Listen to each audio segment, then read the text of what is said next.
សង្សារក៏អត់កំសត់ដល់ហើយ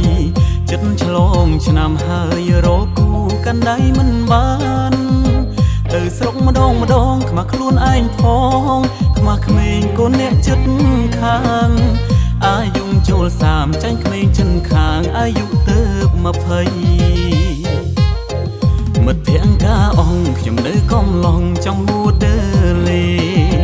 ចង់មានគូដែរតែខ្ញុំដូចស្ទើរនិស័យញ៉ាយគេមិនបានមិនសូវក្លាហានព្រោះមិនពូកែសំដី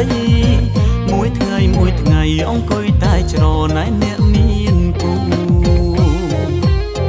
មិនស៊ូកូនពើតែពេលណាទៅរកបានសង្សារខ្ញុំក៏សន្យាប្រាប់ថាឆ្នាំក្រោយយ៉ាងយូ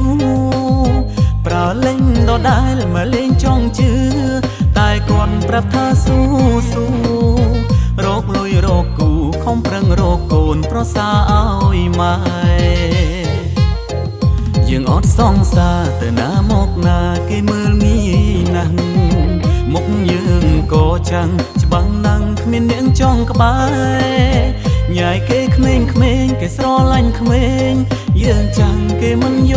កទេអ្នកស្របាល់គ្នានៅតែគេមិនព្រមយកភ្នែកមើល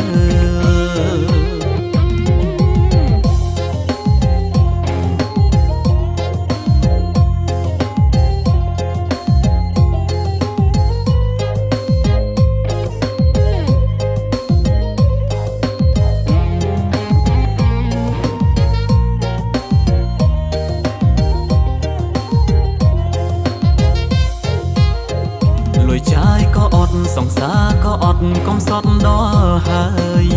ចិត្តឆ្លងឆ្នាំហើយរកគូកាន់ដៃមិនបាន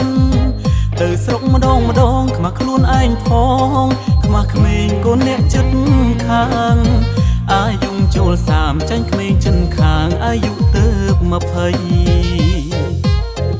មិត្តភក្តិការអង្គខ្ញុំនៅកំឡុងចង់ហួតដើរលេចង់មានគូដែរតែខ្ញុំដូចស្ទើរនិស័យញ៉ាយគេមិនបានមិនសូវក្លាហានព្រោះមិនពូកែសំដីមួយថ្ងៃអង្គុយតែច្រណែនអ្នកមានគូមិនស៊ូកូនពើតែពេលណាទៅរកបានសង្សារខ្ញុំក៏សន្យាប្រាប់ថាឆ្នាំក្រោយយ៉ាងយូរប្រើលេងដដែលមកលេងចង់ជឿតែគាត់ប្រាប់ថាស៊ូរកលុយរកគូខំប្រឹងរកកូនប្រសាឲ្យម៉ែយើងអត់សង្សារទៅណាមកណាគេមើលងាយណាស់មុខយើងក៏ចាំងច្បាំងណាំងគ្មានអ្នកចង់ក្បែរញ៉ាយគេក្មេងគេស្រឡាញ់ក្មេងយើងចាំងគេមិនយកទេអ្នកស្របាល់គ្នានៅតែគេមិនព្រមយកភ្នែកមើល